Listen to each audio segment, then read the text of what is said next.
ទីក្រុងភ្នំពេញប្រហែលទេហើយជាកន្លែងមួយដែលស្ងប់ស្ងាត់ហើយយើងមើលទៅមានដើមស្រល់សូម្បីតែយើងមកសូម្បីតែគេថាគេហៅអីគេដែលកុំឲ្យរីដូចចុងស្រល់សូម្បីចុងស្រល់អត់មានខ្យល់អត់រីដែរអញ្ចឹងបើន័យថាសូម្បីតែចុងស្រល់សូម្បីតែទេវតាដែលថែរក្សានៅទឹកដីដ៏អច្ឆរិយៈនេះក៏ជួយដែរដូច្នេះហើយថ្ងៃនេះតាំងនាមខ្ញុំជាស្ថាបនិករបស់ដែលក្រុមហ៊ុន Empol Agro Product ខ្ញុំសូមថ្លែងអំណរគុណជាពិសេស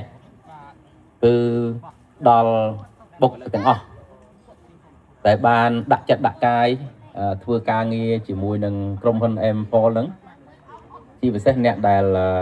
ធ្វើការតាក់ទងជាមួយនឹងរោងចក្រស្វាយចន្ទីយើងហើយនឹងក្រុមហ៊ុនបុតសម្ព័ន្ធមួយចំនួនដូចទីហោថារស្មីភ្នំពេញកាដេក្រុមហ៊ុន DK Linen ទាំងអស់ហ្នឹងហើយនឹងដែលST3 ទៀតខ្ញុំចង់បកស្រាយបន្តិចដែរST3 គឺឈ្មោះរបស់កូនខ្ញុំទាំង4ហ្នឹងបូកបញ្ចូលគ្នាបានន័យថាអក្សរ S ហ្នឹងគឺទីតាហើយដល់ T ហ្នឹងគឺទាំងអស់កូនទាំង3ហ្នឹងគឺអក្សរ T ទាំងអស់អញ្ចឹងកូនប្រុស3ហ្នឹងគឺតេ3មកហើយតាក់ទងមួយក្រុមហ៊ុន Empol ដែរកុំឲ្យថាយើងធ្វើការកន្លងមកយើងអត់ដែលដឹងថាក្រុមហ៊ុន Empol នឹងជា Empol អ្នកខ្លះច្រឡំតែ Apple អីចឹងទៅតាមពិតហេតុអីបានជាខ្ញុំដាក់ឈ្មោះដែលក្រុមហ៊ុន Empol នេះឡើងទី1ពាក្យថា Empol ហ្នឹងបបកជាភាសាខ្មែរមកវាបកថាច្រើនជាងគ្រប់គ្រាន់បានន័យថាឧបមាថាគេចង់បានតែ10ទេយើងឲ្យលើសពី10ចឹងបានតែបើថាស្តង់ដារគេចង់បានប៉ុណ្ណេះយើងធ្វើលើសចឹងបានតែខ្ញុំចេះតែប្រាប់គ្នាយើងទាំងអស់គ្នាថាយើងត្រូវតែធ្វើអីមួយដើម្បីឲ្យយើងលើសគេបានយើងបកកែបើសិនជាគេធ្វើអីបានហើយយើងធ្វើអាហ្នឹងបានដូចតែគ្នាហើយមើលយើងចង់ធ្វើតែការងារណាស្រួលអាហ្នឹងគឺយើងអាចជោគជ័យយូរអង្វែងបានយើងអត់អាចឈ្នះគេបានទេចឹងយើងត្រូវតែធ្វើការងារអីគេកែច្នៃចាក់ស្វាយចន្ទីដូចគ្នាប៉ុន្តែគេកែច្នៃអត់ល្អយើងត្រូវធ្វើម៉េចឲ្យល្អជាងគេបន្តិចចឹងអាហ្នឹងគឺជាអត្តន័យធំរបស់ដែលក្រុមហ៊ុន Empol ហើយចាប់ផ្ដើមដោយអក្សរ A អក្សរ A ហ្នឹងគឺបានន័យបើជាភាសាអង់គ្លេសបានន័យឲ្យតែអក្សរ A ហ្នឹងគឺមុនគេមកអស់ហេតុអីបានជាខ្ញុំដាក់ភាសានេះវាបែបបរទេសបន្តិចដោយសារក្រុមហ៊ុន Empol របស់យើងគឺយើងគិតទីផ្សារក្រៅប្រទេសច្រើនជាងទីផ្សារក្នុងប្រទេសយើងចង់បង្ហូរលុយពីបរទេសចូលមកខ្មែរយើងអត់ចង់យកផលិតផលរបស់គេពីប្រទេសគេយកមកចូលខ្មែរហើយលុកយកលុយពីខ្មែរទៅវិញទេឥឡូវយើងមើលទៅមួយរយៈនេះយើងធ្វើការតាក់ទងជាមួយនឹងប្រទេសជិតខាងយើងសូមតែមានបញ្ហាស្អីក៏យើងចាញ់គេដែរដោយសារយើងលុយយើងឲ្យទៅគេយើងស៊ីរបស់គេអញ្ចឹងក្រុមហ៊ុន Empol គឺយើងមានគំនិតអញ្ចឹងបានន័យថាជាក្រុមហ៊ុនមួយដែលធ្វើរឿងចន្ទទីហើយចន្ទទីសក្តានុពលយើងល្អជាងគេលើពិភពលោកអញ្ចឹងមនុស្សយើងត្រូវតែរួមគ្នាថាខ្មែរយើងត្រូវតែរឹងមាំដូចយើងច្រៀងបទសាវតាខ្មែរខ្លាំងខ្មែរតែមួយហ្នឹងគឺយើងត្រូវតែរឹងប៉ឹងឡើងដោយសង្គ្រាមយើងជាមួយនឹងថៃនៅពេលនេះខ្ញុំគិតថាកលយាយខ្ញុំក៏នៅរស់គាត់ច្រើនប្រើពាក្យថាឆ្កែមិនទាន់ត្រូវត្បូងពេលឆ្កែវាអត់ទាន់ត្រូវត្បូងអញ្ចឹងវាគិតតែពីព្រោះហីប៉ុន្តែត្រូវមកត្បូងហើយទម្លាក់កតុយរត់ហ្មងអញ្ចឹងពេលដែលយើងមានសង្គ្រាមពេលនេះយើងត្រូវតែភ្ញាក់ខ្លួនឡើងថាហេតុអីបានតែយើងចាញ់គេហើយយើងគួយតែស្រែកគួយតែយំប្តឹងទៅគេមិនរកឯកសារគេមិនធ្វើអីផោះតាងត្រឹមត្រូវប្រទេសយើងលាយបាត់អញ្ចឹងយើងមានតែខ្លាំងទេអញ្ចឹងត្រឡប់មកវិញតាក់ទងមួយប្រទេសជាតិបន្ទាប់មកក្រុមហ៊ុនមកគ្រួសារគឺដូចគ្នាដើម្បីពង្រឹងឲ្យក្រុមហ៊ុន Empol នឹងបានរឹងមាំជោគជ័យទៅថ្ងៃអនាគតនៅលើពិភពលោកយើងត្រូវចាប់ផ្ដើមតាំងពីគ្រួសារឡើងគ្រួសារត្រូវតែស្រឡាញ់គ្នាត្រូវតែពង្រឹងទៅយើងចាប់ដៃកសាងអនាគតមួយគ្នាហើយយើងត្រូវតែប្រឹងមួយគ្នាហ្មងព្រោះយើងអត់អាចតាណាទៀតតែមានកើតជាកូនជាចៅហើយគឺយើងត្រូវតែប្រឹងខុសត្រូវអីគឺយើងត្រូវប្រឹងមួយគ្នាដើម្បីទៅពេលដែលយើងរួមគ្នាយើងខ្លាំងចង់មិនចង់យើងអត់មានអាវុធអីទំនើបអីដូចគេយើងអត់មានលុយទិញក៏ប៉ុន្តែសម្លេងយើងគឺបានទៅដល់បរទេសអញ្ចឹងសម្លេងនឹងហើយវាជាកត្តាមួយដែលជំរុញឲ្យបរទេសគិតថាខ្មែរយើងត្រូវជាជនរងគ្រោះ còn oi cái bộ xài chẳng ai cả xa rư muối có tí ho tha đại nhà xa qua miền thông thông á từ miền tây tăng nơi tại Thái đi Thái Singapore ấy nó từ bạn này chẳng là cái tha mách thằng nó chưa muốn này đây mà nước dương ta cái tàu rê ca muốn cái chưa muốn chẳng cái lại nó cứ dương thử nhom trong đặt tiền mình tích tha dương thử tập răng từng ngọt cái này rồi nhomสำหรับខ្ញុំជាថ្នាក់ដឹកនាំជាអ្នកដឹកនាំដែលក្រុមហ៊ុន Empol ហ្នឹងគឺខ្ញុំជាអ្នកយុទ្ធសាស្ត្រ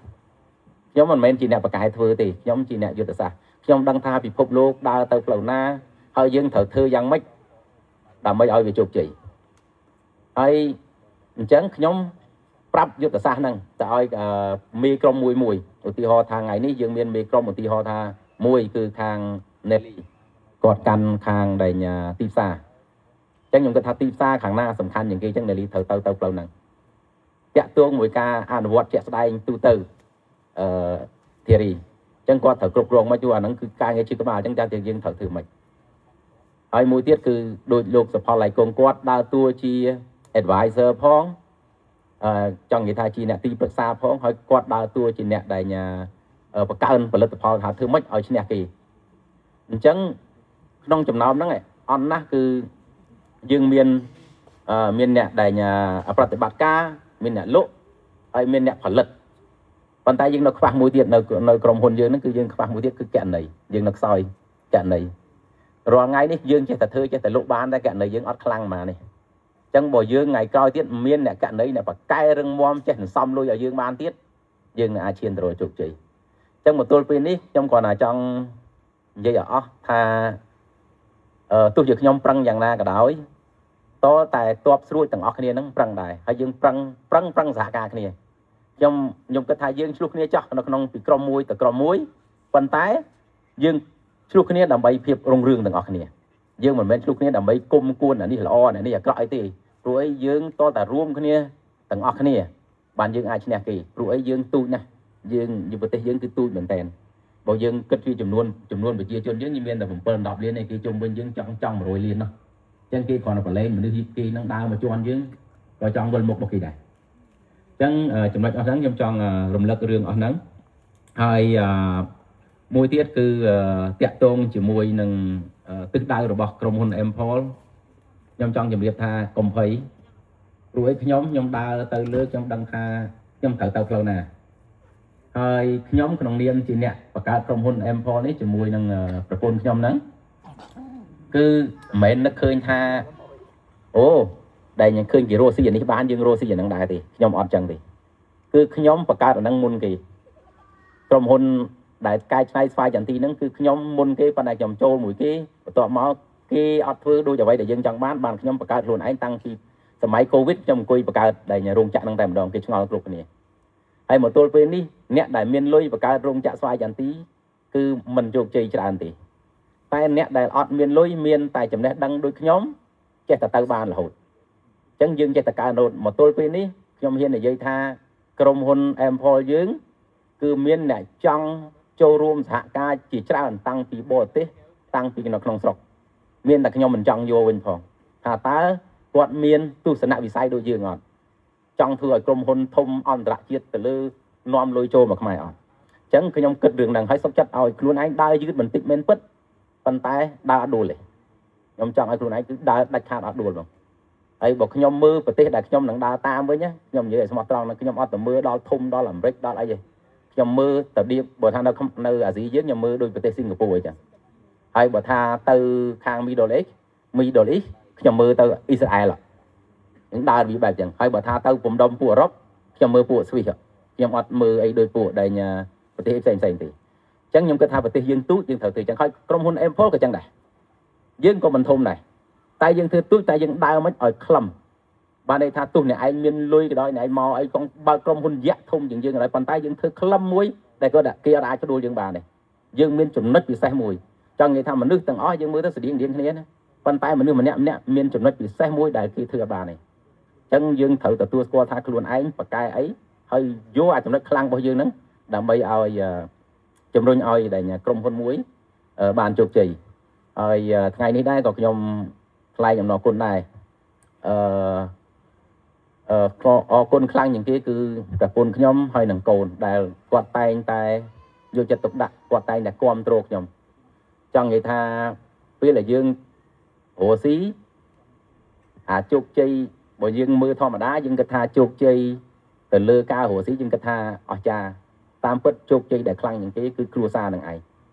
cua xa những thứ mất ở miền sập chạm bằng cô cầm sót còn cầm sót mưa kia sập bái có sập bái mưa phao lồng ba trăng tay thui một cái đọc mùi kia anh ấy cứ dương chụp chơi vậy ai nhóm bộ bạn một chọn thì mau thì họ không ai dương miền bậc quạt cái thứ ba là hô đó đây là sao phần năng đời xa ấy nơi tại bài bạc hay mà tôi bên đi cái nơi tại bài bạc này thấy nhé đời xa dương này chết tại trận này thế chết tại mình chọn bạn cái thứ lo hay còn mình dương mình chọn lựa động cao cái đấy chết trong cái này chân chấm luận năngสำหรับខ្ញុំខ្ញុំនិយាយស្មោះត្រង់ហ្មងសម្រាប់ខ្ញុំហ្មងគឺខ្ញុំអត់មានបងអ្នកណាល្អខ្ញុំមានតែរុញបន្ថែមឲ្យគាត់ជោគជ័យទៅព្រោះយើងមិនអាច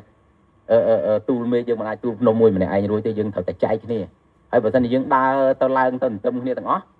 គឺយើងជោគជ័យខ្លាំងហើយប្រទេសមួយបើសិនជាអ្នកមានកាន់តែច្រើនដេញទៅដំណើរគ្នាទៅទន្ទឹមគ្នាគឺយើងរឹងមាំហ្មងហើយក្រុមហ៊ុនចឹងក៏ដូចគ្នាដែរខ្ញុំចង់ឲ្យយើងនឹងគឺមានទាំងអស់គ្នានៅពេលដែលក្រុមហ៊ុននឹងធ្វើការទៅចំណេញច្រើនទៅអាប្រាក់ខែយើងក៏ឡើងទៅអីក៏វាដេញតាមគ្នាចឹងហើយវាចំណេញដល់កូនយើងជួនកាលអាក្រុមហ៊ុននឹងតដល់កូនចៅយើងទៀតអញ្ចឹងវារឹងមាំតែម្ដងក្រុមហ៊ុនខ្លះនៅប្រទេសគេចូលដល់3ចំនួនអីនោះហើយលុយគេដល់ billion អញ្ចឹងយើងត្រូវតែប្រឹងចំណុចហ្នឹងហើយខ្ញុំសង្ឃឹមថាអ្វីដែលខ្ញុំនិយាយថ្ងៃនេះនឹងអាចដកចិត្តហើយកុំគិតពីរឿងមុនគិតពីរឿងឥឡូវថាយើងប្រឹងប្រែងធ្វើយ៉ាងណាឲ្យក្រុមហ៊ុនជាខ្ញុំគិតថាDK group យើងទាំងអស់ចុះព្រោះ DK ហ្នឹងដោយសារពាក្យខ្ញុំហើយនឹងឈ្មោះប្រពន្ធខ្ញុំហើយក្នុងហ្នឹងគឺមាន Empol មាន ST3 ហើយមាន DK Linen មាន DK វាំងននហើយនឹងមានរស្មីភ្នំពេញកាដេជាច្រើនហ្នឹងដែលយើងធ្វើកន្លងមកហ្នឹងអញ្ចឹងយើងមកទីនេះដោយសារមានយើងទាំងអស់គ្នាហ្នឹងហើយបានជាក្រុមហ៊ុនយើងហ្នឹងគឺវារឹងមាំដល់ពេលហ្នឹងហើយខ្ញុំសង្ឃឹមថាមិនយូរទេបើសម្រាប់ក្រុមហ៊ុន Empol វិញឆ្នាំ2026នេះទៅឆ្នាំថ្មីនេះទៅគឺយើងនឹងធ្វើលែងតាន់សឹងទៅធ្វើលែងតាន់អីគេហើយយើងនឹងពង្រីកក្រុមហ៊ុនយើងឲ្យធំតាមដែលអាចធ្វើបានជាបែបលក្ខណៈអន្តរជាតិតែម្ដងហើយអ្នកដែលធ្វើការមួយខ្ញុំដឹងហើយមានតែក្រុមហ៊ុន Empol ទេដែលសិតតែបរទេសមកមើលអត់ឈប់អត់ឈរឡើងគ្នាយើងចង់ធុញវិញអញ្ចឹងចំណុចអស់ហ្នឹងគឺខ្ញុំគិតថាខ្ញុំចង់តែចែករំលែកឲ្យយើងទាំងអស់គ្នាដើម្បីដឹងរឿងហ្នឹងហើយប្រឹងទាំងអស់គ្នាហើយកុំអស់សង្ឃឹមកុំគិតថាអូខ្ញុំមិនសូវចេះម្នៃគឺយើងធ្វើតាមជំនាញពេលដែលយើងមានជំនាញមួយច្បាស់លាស់គឺយើងធ្វើការងារហ្នឹងហើយយើងជួយជោគជ័យកុំខ្វល់ទេអញធ្វើតិចបានច្រើនអានោះធ្វើច្រើនបានតិចបាននេះកុំតន់គិតចឹងគិតពីរឿងធ្វើសិនថាធ្វើម៉េចឲ្យឃើញថាក្រុមហ៊ុននឹងជោគជ័យក្រុមហ៊ុនជោគជ័យខ្ញុំមិនបាច់យករាប់អីច្រើននៅពេលដែលក្រុមហ៊ុន Empol ហ្នឹងមួយខែចេញមិនក្រោមពី5ទៅ10កុងតឺន័រអាហ្នឹងបានន័យថាយើងជោគជ័យហើយនៅពេលហ្នឹងបើសិនជាក្រុមហ៊ុនក្នុងមួយឆ្នាំក្នុងអីមិនដែលឡើងប្រាក់ខែមិនដែលខ្វល់អីចឹងអាហ្នឹងគឺខ្ញុំជាអ្នកខុសហើយដើរចេញចុះមិនខុសឲ្យតើក្រុមហ៊ុនហ្នឹងមើលខ្ញុំមិនឃើញអញ្ចឹងណាអញ្ចឹងខ្ញុំជម្រាបប៉ុណ្ណឹងហើយជាចុងក្រោយខ្ញុំអត់មានអីបន្ថែមទេខ្ញុំគ្រាន់តែថ្លែងអំណរគុណដល់អ្នកទាំងអស់គ្នាដែលថ្ងៃនេះគឺសម្រាប់ចិត្តមកជាមួយគ្នាអ្នកខ្លះក៏មិនបានដេកនៅតែទាំងគេក៏បានមកដេកនៅតង់ប៉ុន្តែគ្រាន់តែជាបទពិសោធន៍ដែរហើយខ្ញុំក៏ចង់បញ្ជាក់ដែរចុងឆ្នាំនេះគឺជារឿងល្អដែរខ្ញុំចុងឆ្នាំហ្នឹងខ្ញុំធ្វើបុណ្យជូនលោកឪពុកខ្ញុំហ្នឹងគាត់ស្លាប់អស់រយៈពេល5ឆ្នាំហើយមកទល់ពេលនេះហើយគាត់ស្លាប់រដូវកូវីដតែម្ដងខ្ញុំបញ្ជូនគាត់ទៅឥណ្ឌាទៅថៃសិនគាត់ចំនួនមុនណាទៅថៃហើយថៃគេមើលអាកាសខ្ញុំជូនទៅដល់ឥណ្ឌាហើយដល់ឥណ្ឌាហើយគាត់ជាហើយធ្វើមិនដឹងថាវាក្រងគ្រោះអីគាត់ទៅស្លាប់នៅឥណ្ឌានៅវល់កូវីដហ្នឹងខ្ញុំក៏ហៅគាត់មកខ្ញុំក៏អញ្ជើញគាត់មកវិញមកធ្វើបុណ្យនៅខ្មែរហើយនៅពេលដែលធ្វើបុណ្យនៅខ្មែររំលាយកូវីដយើងធ្វើធំអត់បានបន្ទាប់មកសេដ្ឋកិច្ចយើងមានបញ្ហាយើងអត់ធ្វើរហូតដល់ពេលដល់ឆ្នាំហ្នឹងដល់ពេលធ្វើបុណ្យឲ្យគាត់វាសង្គ្រាមកើតឡើងទៀតអញ្ចឹងគាត់នោះមហាកំសត់ដូច្នេះហើយបានខ្ញុំអត់ហ៊ានហៅគ្នាយើងទាំងអស់ខ្ញុំខ្លាចរំខានតែបន្ទាប់ពីធ្វើបុណ្យហើយយើងបួងសួងយើងអីយើងគិតថាយើងសូមឲ្យពុកឲ្យធ្វើបុណ្យហ្នឹងឲ្យវាចប់សង្គ្រាមទៅហើយឲ្យគេដោះលែងដល់អីវាមិនមែនជាអស់ហ្នឹងបានថាគេទាំងអស់គ្នាបន់ទាំងអស់គ្នាយើងប្រឹងទាំងអស់គ្នាហើយដល់មកទល់ថ្ងៃនេះគឺយើងសប្បាយចិត្តតែម្ដងអាសន្តិភាពហ្នឹង ក៏ចាប់ដើមមានយើងមិននិយាយថា 100% ណាហើយតាហ៊ានខ្មែរយើង18នាក់ក៏គេដោះលែងដូចថាជីវិតកើតឡើងវិញអញ្ចឹងហើយដូច្នេះហើយបានខ្ញុំគិតថាថ្ងៃនេះគឺជាថ្ងៃល្អហើយយើងចងចាំថ្ងៃហ្នឹងយើងសង្ឃឹមថាមកតវងដែលគេដាក់ហ្នឹងគឺយើងត្រូវតែរឹងមាំទាំងអស់គ្នាយើងត្រូវងាកទៅលើមើលដែលបដារបស់យើងគឺពិធីជួបជុំស្មារតីខ្មែរតែមួយគឺតែឲ្យតែខ្មែររួមគ្នាគឺខ្មែរត្រូវតែខ្លាំងតែម្ដងអញ្ចឹងដែលជាចុងបញ្ចប់តាំងនាមឲ្យក្រុមហ៊ុន Empol និង ST3 ព្រមទាំងក្រុមហ៊ុនបុតសម្ព័ន្ធទាំងអស់សូមថ្លែងអំណរគុណយ៉ាងជ្រាលជ្រៅជាទីបំផុតចំពោះអ៊ំពូមីមីងដែលបានចូលរួមជាមួយនឹងបុគ្គលិករបស់ខ្ញុំដែលមកថ្ងៃនេះហើយជាពិសេសថ្លែងអំណរគុណដល់បុគ្គលិកទាំងអស់នៅគ្រប់ក្រុមហ៊ុនទាំងអស់ដែលបានមកចូលរួមថ្ងៃនេះសូមឲ្យជួបតែពុទ្ធពរទាំង5ប្រការគឺអាយុវណ្ណៈសុខៈពលៈនិងបដិភិនៈកំបីគ្លៀងគ្លៀនបាយសូមអរគុណ